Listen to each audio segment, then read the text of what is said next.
how to remove your YouTube account from TV. In this video, I'm going to show you how to remove or sign out of your YouTube account on a TV using your phone. So if maybe you were staying somewhere and you want to remove your YouTube account from that TV, you could do it on your phone without having to actually have access to the TV. So to get started, the first thing we need to do is open up the YouTube app on our phone. Once the YouTube app opens up, select You in the bottom right of the app, then just select Accounts. Now, once in Accounts, go ahead and select Manage Your Google account. Once you do that, it'll load the Google account associated with your YouTube account. And all we need to do is select Security and Sign In. Then here, scroll down and find your devices here and just select Manage All Devices.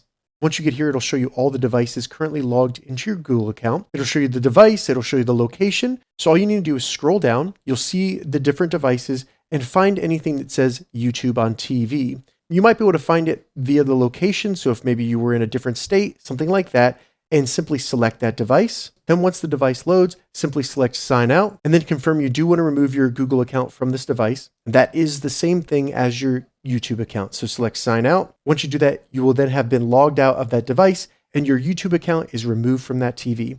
If this video helped you, give it a thumbs up and please consider subscribing to my channel.